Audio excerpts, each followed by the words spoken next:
Welcome back to JB Reviews. I have a beautiful 2024 Ford F550 Lariat. This truck has a PJ hauler bed. Let's go ahead and check out this build, and we're going to take this truck for a quick drive. I haven't driven one of these in a long time, so let's see how it does. I borrowed this truck from Larry H. Miller, Super Ford, here in Salt Lake City. If you would like to purchase it, be sure to ask for Ken. He's one of the commercial guys here. It's ready to go, and it already has the bed on it. So let's go ahead and check out some of the specs on the window sticker, and then I'll show you guys around this build. And then here are the standard features for the Lariat. And then here are the options. So power strokes right there, 430. And then this one does have the high capacity trailer tow package, dual tank, and a few other things there. And then here is destination and MSRP. Now I'll show you guys the pricing for the bed here in a second, and I'll show you the total price for the truck, okay? Let's go ahead and just quickly walk around. So 19.5-inch wheels, which you expect. Because this is a Lariat, you do have the LED headlights and fog lights with the recovery hooks. And the reason why you would get an F550 is because you have that wide front track, which is going to help with turning with this truck. I mean, this truck has a phenomenal turn radius for sure. And what do you guys think about the carbonized gray? It looks good. The only thing I would like for them to do differently is maybe paint the fender flares. I'm not sure if that's an option, but it should be for the Lariat. It almost should come standard. Solid front axle, four-wheel drive system. And they did do a black trim piece for 2024. It used to be chrome. Smart key system for the front doors. Let me step back a little bit more too. I want to show you guys the whole truck here. I do personally like the longer cab to axle, which is 84 inches. This is that 60-inch cab to axle. Still looks good though. And then here's the bed. This is the PJ truck bed, as I said. Hopefully you guys can see some of the specs on there too. And look at the welding on it.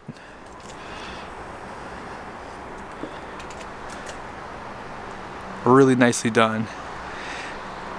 You have your headache rack on this one too, with some lighting up top.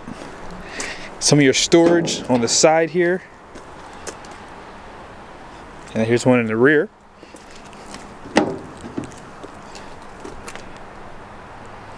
I like how they put your diesel Phillips on this side. Now, I'm surprised they didn't put your DEF, and I'll show you guys where they put it at in a second. But nice storage. You have two on this side. And these are the stock tires. These are the Continental tires. 19.5. And here's that size, 225/70, which is pretty typical for these trucks. And then here is capacities for single and dual. 3,970 for single, and then 3,750 for dual, 110 psi. They do have some treated wood down here too, to get that bed nice and level on the truck. And adding the weight, you can kind of see that those overloads are almost about to make contact. So we definitely got to drive this truck today. We're going to see how it rides. Got your mud flaps through Tallboy. This is who did this upfit too, Tallboy Truck Equipment here in Utah. And then here's your conventional towing right there. So 24,000 pounds is what this hitch is rated for. 2,400 pounds for hitch weight. They give you a 4 and 7 pin. Backup cameras right there. Nice convenient spot. And you see, they give you these indentions on the back here to step in. But I think I'm gonna do it on the side here. I got a little nervous there. And then here's where your gooseneck is. This is gonna be rated for 30,000 pounds. It's a 2 5/16-inch ball. And it just kind of flops over to the side there. But this is a really nice bed. Aluminum is the way to go for weight savings too, if you need that payload.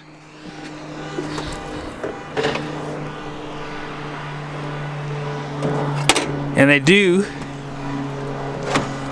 give you just a 7-pin inside this area and a place to mount your hooks to.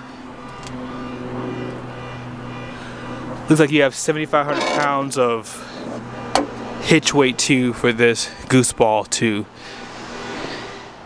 Now, in case you're wondering of the model of this bed, this is the aluminum Dakota Warrior skirted flatbed, 9 foot 4 inches in length. And then you guys saw you have the storage on this side. And here's a slightly larger one. Good storage. And you guys see where they put the DEF fill at? I'm actually surprised it's on this side. I would have liked for it to be on the other side, but there are truck stops that have DEF on both sides, and you should be able to run the hose over to the side if it's not. Let's go ahead and take this truck for a drive. I know that people will say in the comment section that there's no need for a nice work truck like this, but hey, it's nice that you can have this. Now, this truck does have wireless Apple CarPlay, so all the hot shotters out there, the one thing I love about this higher trim level is you do have the wireless charger. So when you use the Type A and Type C USBs, those charge your phone really fast, but this right here allows for you to charge it a lot slower, which means you're not, you know, always charging your phone to capacity so quickly. And because you have the Apple CarPlay and Android Auto wirelessly, you literally can just have your phone down there, close this right there, and boom, you're good to go. We're actually going to be heading to the cat scale. I'm going to go ahead and get this truck weighed now. Unfortunately, it doesn't have a full tank of fuel, so you have to use your imagination a little bit. This has what, 60, how many gallons of fuel does this truck have? Like 66 and a half, something like that. So you can just use your imagination for the payload. Let's go ahead and see how it rides, and then we'll see how much it weighs. Now, if you're not familiar with the cabin chassis trucks, these do have a detuned power stroke, so you can't get that high output if you would like that extra power. It's just not possible because they have to detune them. It's for regulations, and I mean, it's gonna make them more reliable from what people have said. I don't know how true that is, but yeah, having the bed on here, it rides way better. It's night and day difference. It's still rough though. I would love to be hooked up to a trailer right now if I was actually using this truck, but yeah, it definitely does ride a lot better. But it's still a cabin chassis with an overbuilt suspension. Let's go ahead and check out some of the performance here. I'm gonna give it a little bit of acceleration. I'm gonna show you guys the MPG at the end of this video too. So here's a little bit of acceleration.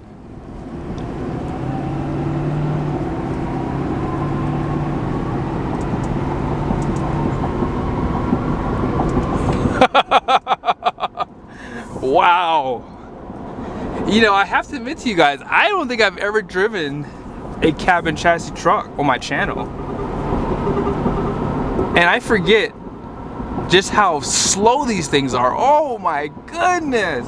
This thing is like a turd. Now, at 70 miles an hour, we're not quite over 2,000, well actually we are over 2,000 RPMs I believe. Just right there like at 1,900. But no, it rides good though.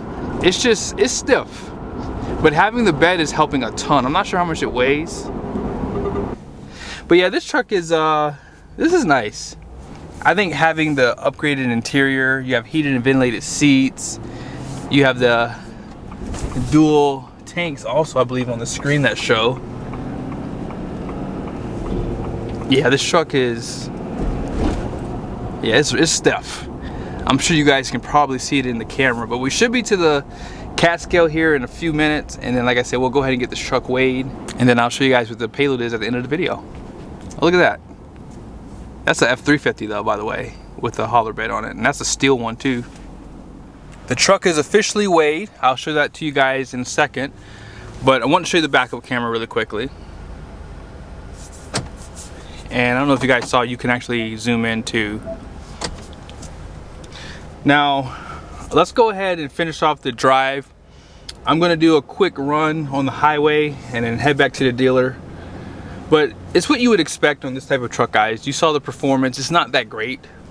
But these trucks are for towing, and if you're towing a heavy load, I'm willing to bet you that this truck is more than enough because it has that 430 rear end, and 930 pound-feet of torque is nothing to laugh at. I mean, that's still more than Ram's standard output Cummins that's not detuned, right?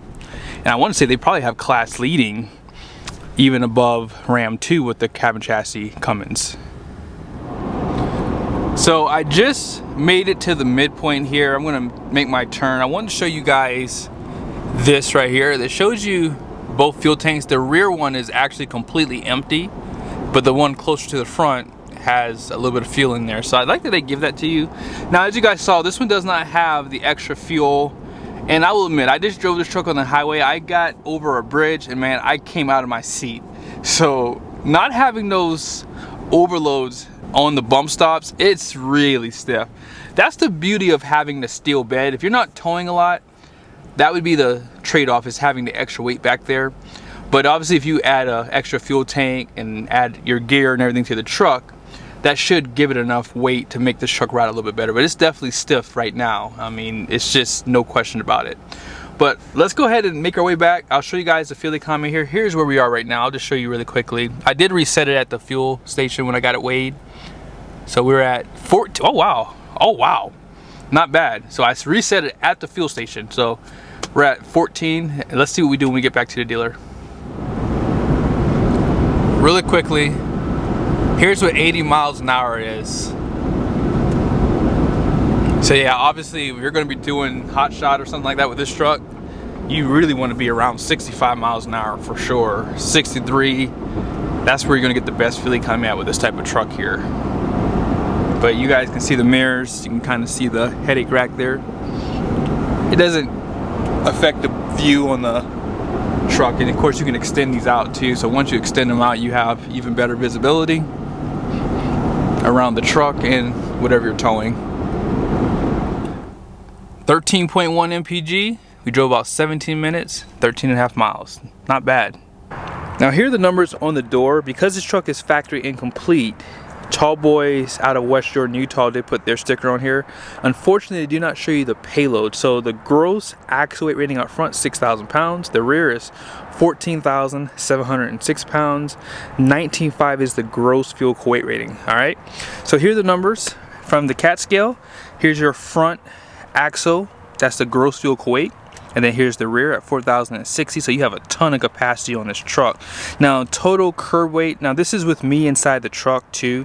I figured I can offset the diesel weight a little bit. I'm like, what, 190 pounds or so. So 9140. Now this truck basically has over 10,000 pounds of payload. So what you do is you take 19.5, which is a gross fuel weight rating, you subtract it from this number here, and that gives you 10,360 pounds. Now obviously if you don't need an F550, they do have the 450. So if you take the same numbers, assuming the 450 and the 550 are about the same weight, you would have basically over 7,000 pounds of payload with a 16.5 gross fuel weight rating. So this is the way to go if you need payload. If you want to get those really big bed campers, this is the truck you want to do it with, because those things can get to like 6,000 or 7,000 pounds in some cases. So this is the type of truck you're going to need for that. But I hope you guys liked the video. Be sure to subscribe to my channel if you like it. I'm thinking about ordering a F550 for the channel, just to kind of show you guys the process. If you would like to learn this stuff, if you might be looking to do hot shot, it'll be helpful for you. So again, subscribe to the channel, make sure your bell notifications are on. See you guys soon.